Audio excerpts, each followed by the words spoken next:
नसीराबाद के इलाके बालानशाख में ज़रूरी पानी की किल्लत के सबब किसान और ज़मींदारान सख्त परेशान हो चुके हैं। इलाका मकीनों का कहना था कि बारिशों के सबब चावल की पनेरी तो हमने लगा लिए, मगर इसके बाद महकमा इरिगेशन की नाअहली और गफलत के सबब ज़रूरी पानी की किल्लत की वजह से हमारे इलाकों की फसलें सूख रही हैं। अगर महकमा इरिगेशन की गफलत इसी तरह जारी रही तो बालानशाख से ज़मीन आबाद करने वाले ज़मींदारों और किसान नान शबीना को मोहताज हो जाएंगे। मजीद इस हवाले से इलाका मकीनों ने वश न्यूज़ से बातचीत करते हुए कहा, ननासी के बस गरम दाड़ी दाफ्ते ना मेहनत के ना दाए करे दाफ्ते दीर बफक दा करे पापड़ मर दा का वदी नन पदा अमक करो नन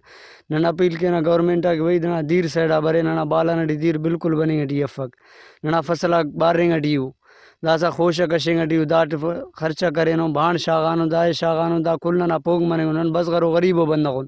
नंदा गरीबा करां कान ने आइनो इसका बालानट हिचो करे दिन धीरस्ती नहीं और नहीं के पेन अवलट बालानट करे इरादे इसका धीरे येरा करे ओका पर ने हिचो धीरे रे नहीं के पेन खुल करे रा कुदा करे असिना इरट दुगुना भाण हलिंगटी शागिंगटी उनता लेकिन करे फसला ना बारी नन गवर्नमेंट करे बराए मेहरबानी डीसी कमिश्नर डिप्टी कमिश्नर दफ्तर नन अपील के करे नना बालान शाखे धीर तेर नने करे धीर तेर नना गंत खर्च करे नंदा करे नना खर्चा पेश तंगर। इलाका मकीनों ने निगरान वजीर आला बलोचिस्तान और कमिश्नर नसीराबाद डिवीजन से अपील करते हुए कहा कि बालानशाख के जमींदारों और किसानों को पानी देकर लाखों के नुकसानात से बचाया जाए। कैमरामैन माशूक रिंद के साथ रियाज बलोच, वश न्यूज़, नसीराबाद।